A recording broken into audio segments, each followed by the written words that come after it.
Bom tê-lo conosco. O Nepal, Ivan, está vivendo um cenário de caos. A gente já tratou disso desde ontem. Tem um cenário aí de caos. Quais são as novidades sobre a situação do país?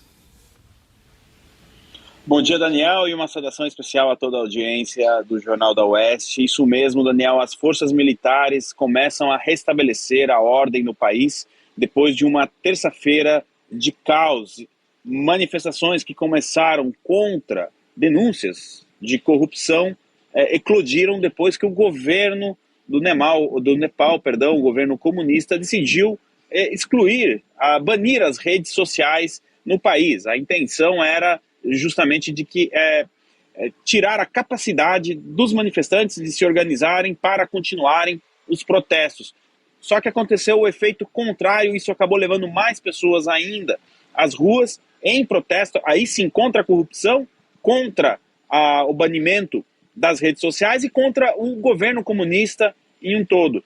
Nós tivemos aí ataques a prédios públicos, ao Supremo Tribunal Federal do Nepal, edifícios governamentais, o parlamento, o ministro da Fazenda do Nepal foi agredido na rua e também nós tivemos a fatalidade da esposa do ex-primeiro-ministro do país, que morreu, isso porque eles atacaram a casa do ex-primeiro-ministro, incendiaram a casa e a esposa dele morreu nesse incêndio, não é?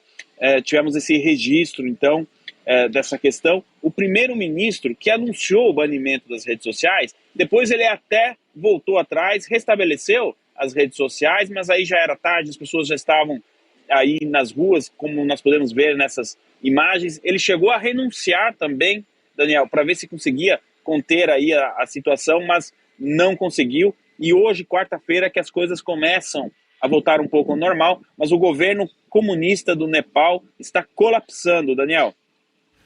E a França também não está muito diferente em termos de caos hoje também não, né, Ivan? O governo do Emmanuel Macron está passando por uma crise, tem grupos de esquerda que estão tentando invadir o prédio do Ministério do Interior. O que está acontecendo lá?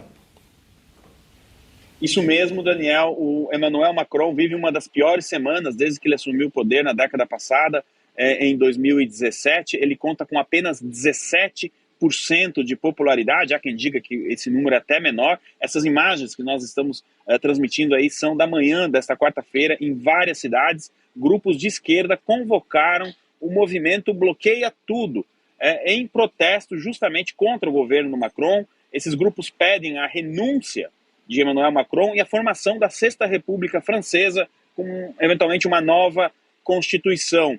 Lembrando que nessa semana também caiu o primeiro-ministro da França, o sexto do governo Macron. Ontem ele indicou um outro primeiro-ministro, mas aparentemente o caos político na França se estabeleceu. 80 mil homens das forças de ordem da França foram convocados para, eventualmente, Daniel, impedir aí um efeito Nepal na França. Eu acho que uma pauta aqui acaba, digamos assim, casando com a outra, né? Porque a gente tem essas manifestações lá no Nepal, na França talvez em um tom um pouco diferente, por motivos diferentes, mas em ambos os casos, crise do governo, e o Macron, como definiu o jornal Daily Telegraph aqui da Inglaterra essa semana, tornou a França ingovernável e cada vez mais agora as pessoas pedem a renúncia de Emmanuel Macron. Lembrando que as eleições presidenciais estão marcadas para a França em maio de 2027, mas realmente a situação é muito crítica e fica difícil imaginar um cenário onde Macron, com apenas 17% de popularidade, consiga concluir o seu governo até maio de 2027. Então a gente também está monitorando essa situação, mostrando essas imagens aí, confrontos entre grupos de esquerda e as forças de ordem, mas a França realmente está vivendo um caos político, viu, Daniel?